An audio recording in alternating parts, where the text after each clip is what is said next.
That's a good question. Well, I was first started to say business in general, not just any specific business.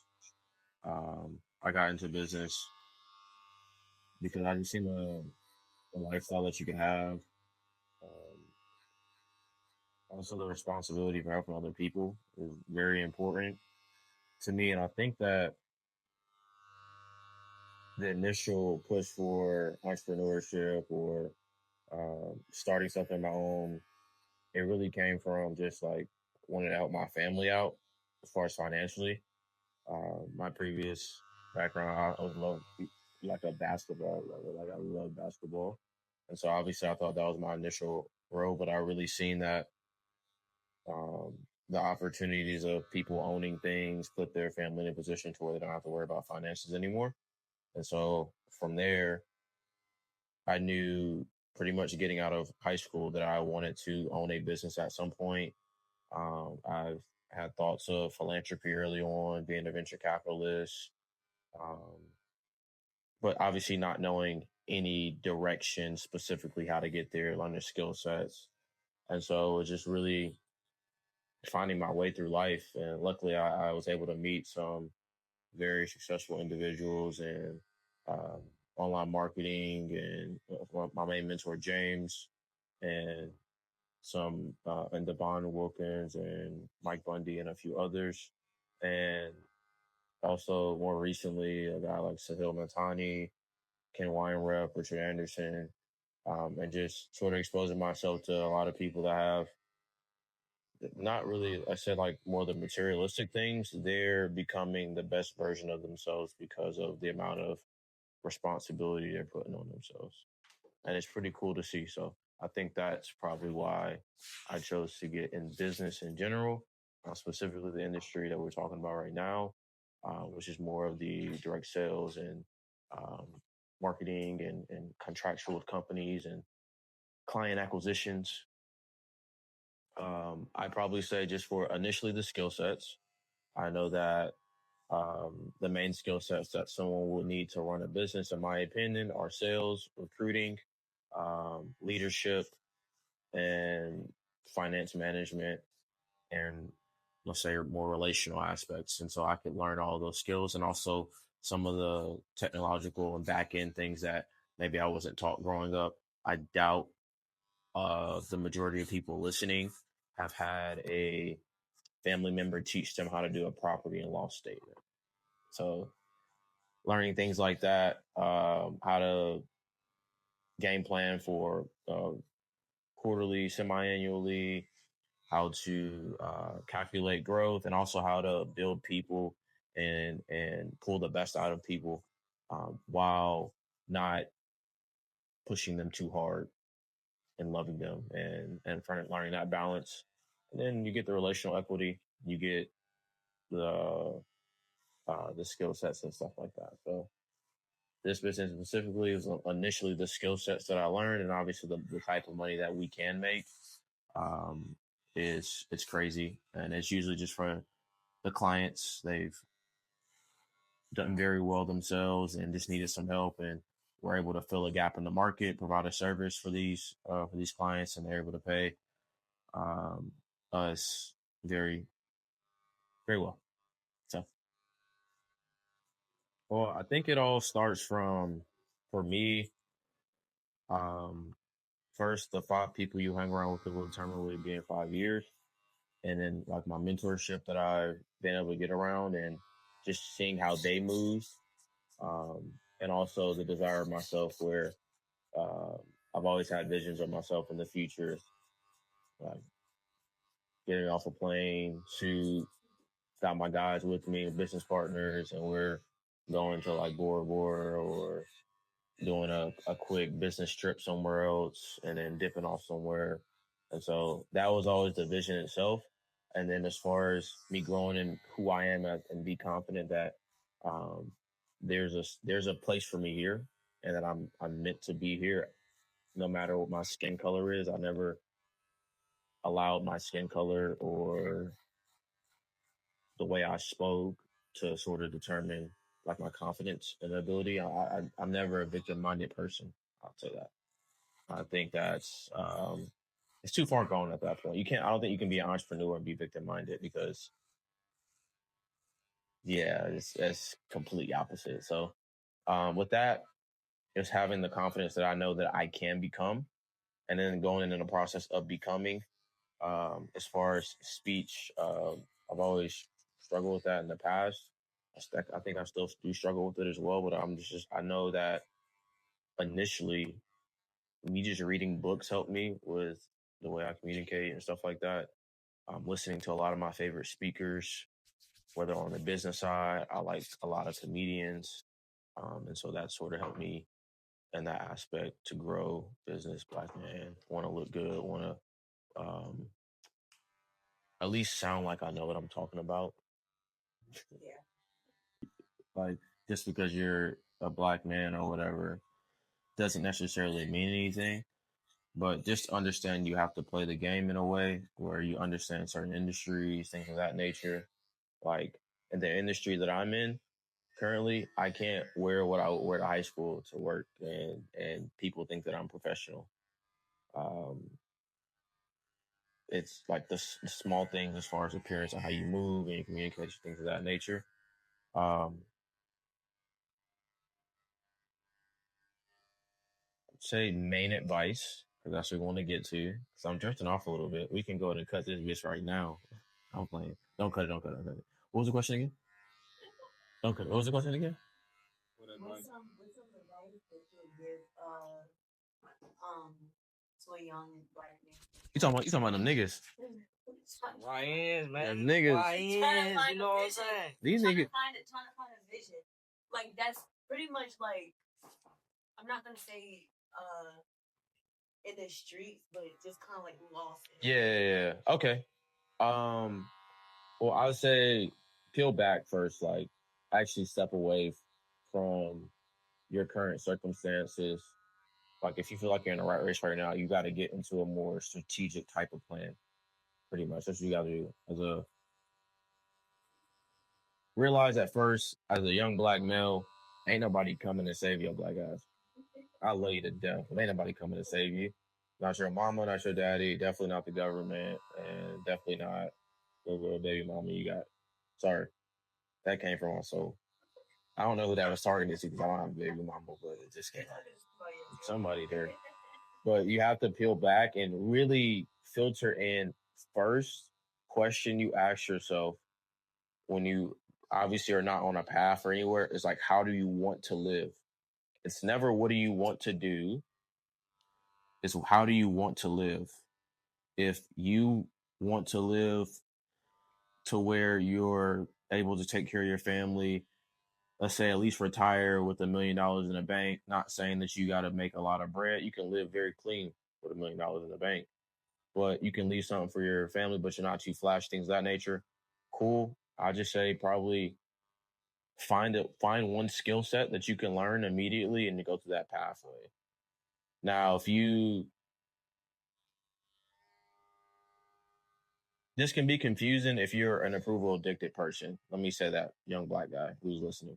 If you're an approval addicted person, you listen to your mama, your auntie, your little friends, and the niggas you work with about what's a good idea or not. You cooked already. You cooked.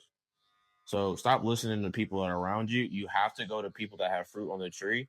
And if they're not around you, you have to go online. You have to find some individuals that you see yourself in and that you would like to be like, and just take in their content and drown yourself in their content and identify what certain one or two things that you can learn, whether it be skill sets, um, around finances or money, or it's an actual skill set itself where maybe you're working a physical job or something like that, that you can at least develop some consistent cash flow and increase your net worth.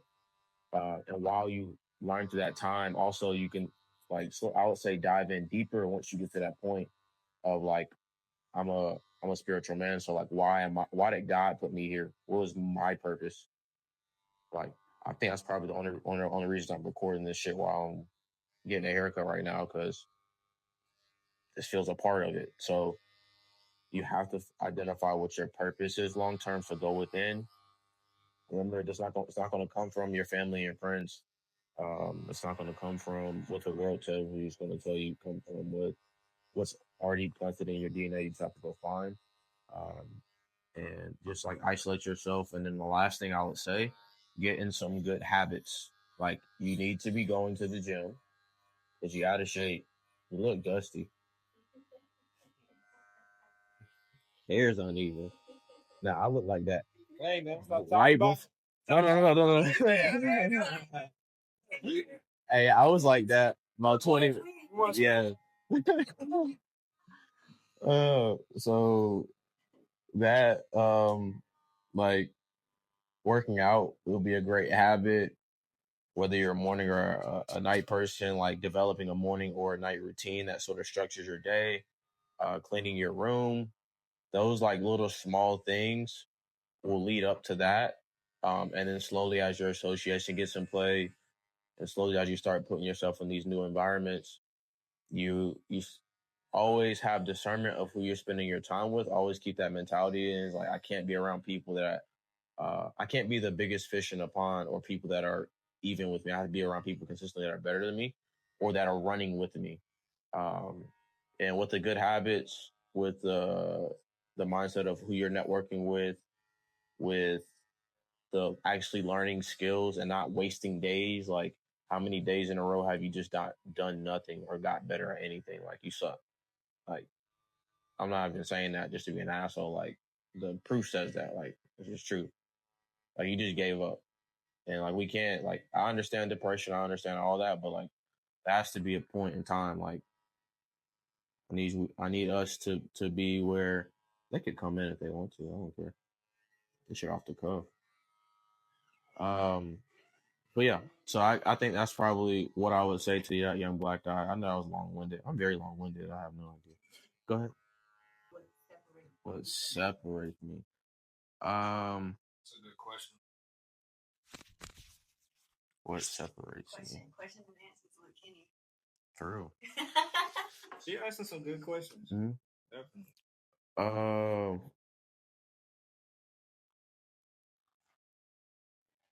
I would say my habits probably. I'm not perfect by any means.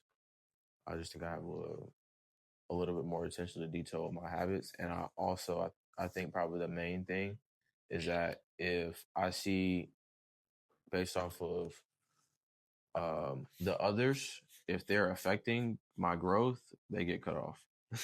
So like that's probably one of the main things. Like I don't spend too much time with people that I believe don't add any value with me. Obviously, there's seasons for people and things of that nature as well. And just because I'm not talking to somebody right now does not mean that they're not one of those people. But just discernment up front separates me. The habits of like what I do daily. Like I read daily. I listen to multiple podcasts daily. Um, I communicate daily. I have to get way better at communication daily, um, with my team, with my mentorship, um, and I also I catch myself very quickly. That probably separates me. I don't drift a lot into like a negative hypnotic rhythm um, of like I give up. Like I'm not a person that gives up. I have grit, so. I may not like doing something, but I understand it may be necessary. Like I'm fine with shoveling a horsepreneur if it gets me the result that I need. I may not like doing it, but it's just the grit and the determination. So I can tell you where it didn't come from. It didn't come from Top Gun Maverick. It did not come from. Um, I think there's like a Maverick restaurant in downtown Durham. Um, there's another. Or it didn't come from the Dallas Mavericks. The word Maverick, paraphrasing a bit, means a a free thinking, unorthodox, free minded individual. And so that's where it came from. And I realized that those who set themselves apart in any industry, they're what's called people call mavericks. Like they would say probably Michael Jordan is a maverick in this industry. They would say a guy like Richard Anderson or a Larry Winters or um, Devon Wilkins or uh, Bill Gates, Elon Musk. Like those guys are mavericks in their industry, and so I want that to be the mission statement for like this is what this movement stands for, this organization stands for, and everything that will come from this will be like gold, like everything, like so.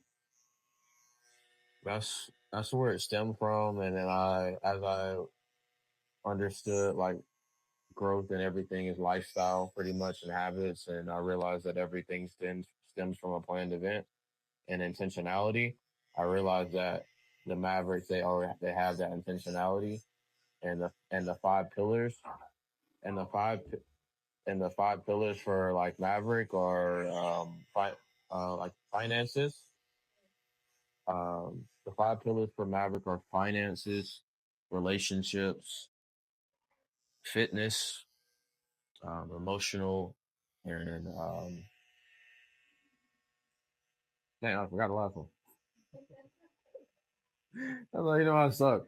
Hold up. Um, finances, fitness, relationship, um, leadership. Fuck. Fuck. Nah, it might be that. Who knows? Yeah. I didn't work the full. I've been up since like 7. Leave me alone, y'all. I swear.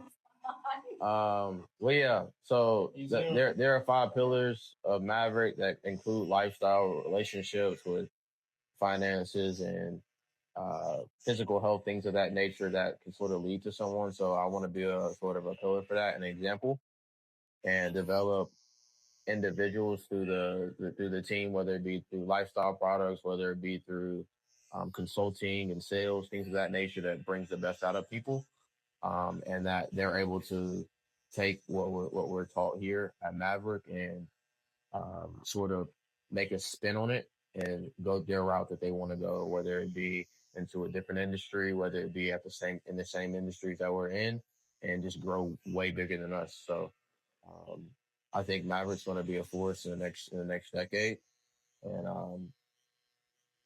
it's going to be some motion on it. So I ended up having a long term relationship that I was in, and I decided to like just like forgo the long term relationship that ended basically, and definitely tough through that process as well, the build up and all the other things that happen, and being responsible for a decent team here. Like I understood that as a leader, like it's not meant for them to see, and I take all those negatives and I take them up to my leadership and my mentors, and ask for their advice um, and grow from there. So with the mental toughness, I think that it's not a thing where you don't like have the feelings and you don't need to vent and get things out. I think it's just that we have to learn to not give the wrong people that information. Like if the person you're venting to about negative stuff that's happening in your life can't give you sound perspective on what you should do moving forward, it's probably a bad place to vent.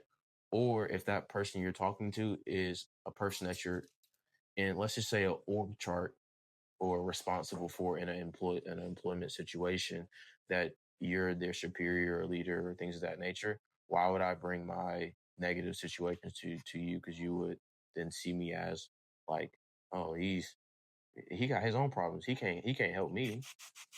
And so I would rather just take those to up onto leadership, and for them to help me deal with those situations emotionally, and maybe it could be a financial thing or game plans with that and stuff like that. So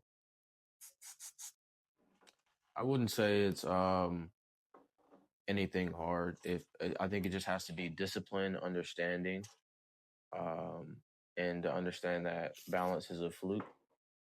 There are different seasons in life for a reason. So I can't be pissed in the summer because it's hot. That's meant for that season. I can't be mad that it's not cold enough when the winter is 6 months away.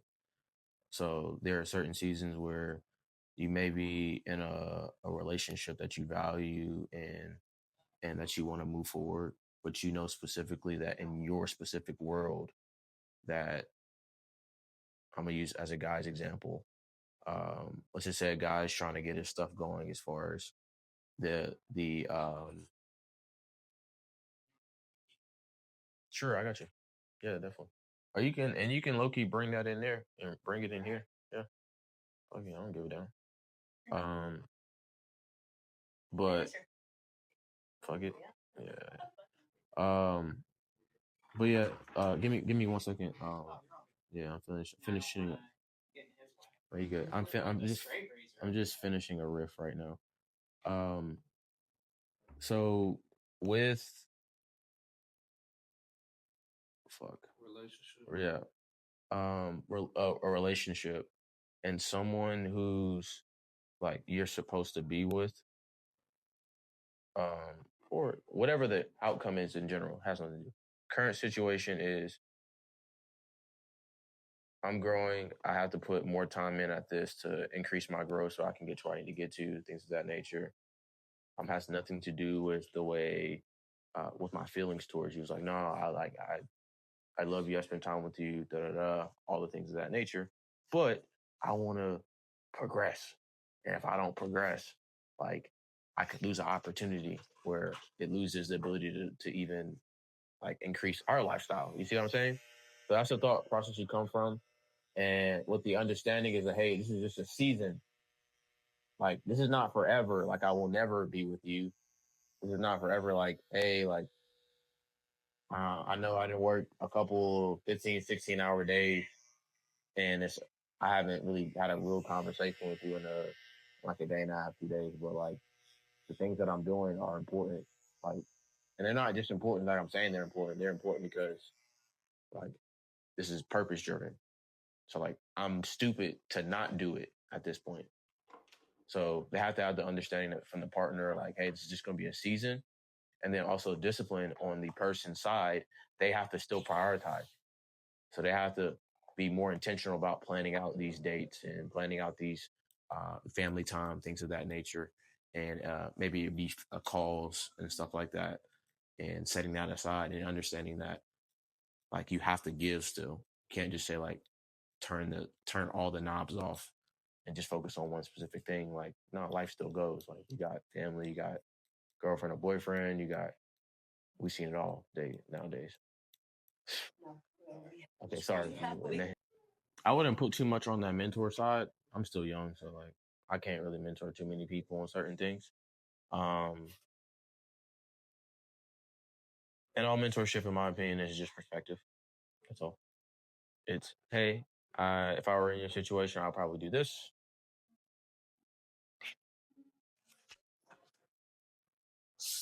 For real. All mentorship is just perspective, pretty much, from someone who's probably been in your situation. And so, if I can help somebody, I'll just say, hey, if I were you, I would probably do this. If you probably consider this, this, and this, these are the positives and the negatives, and you can make the decision what you want to. I have no idea. Yeah.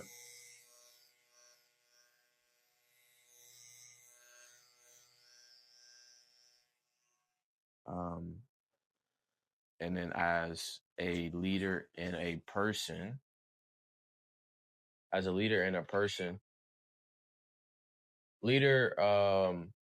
still finding my balance. I struggle every single day with,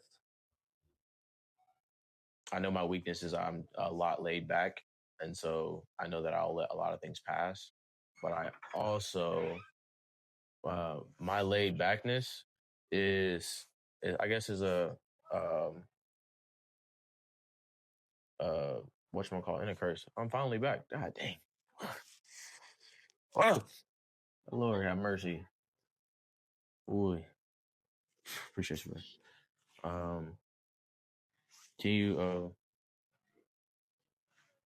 you can roll. It can keep rolling while you do it. Yeah. I think it might look cool too. Don't eat it. No, that's true. But as a leader, learning to be in an equilibrium stage, I guess, of chill and friendly and with my communicational skills so people understand where my heart is at.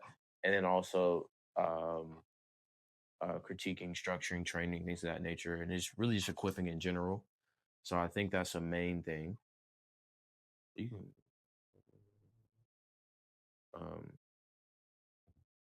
um, and then as a person, describe how I am as a person. Yeah. I'm weird, bro. I swear. I'm weird. Just I don't know what. So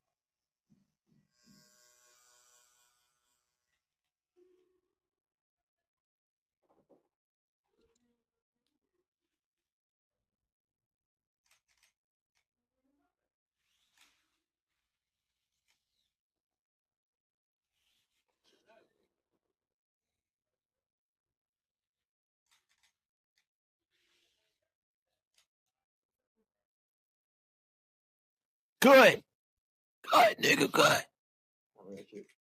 You seen that shit before? Oh, that shit. You seen that shit though? What you say? Nigga, you don't.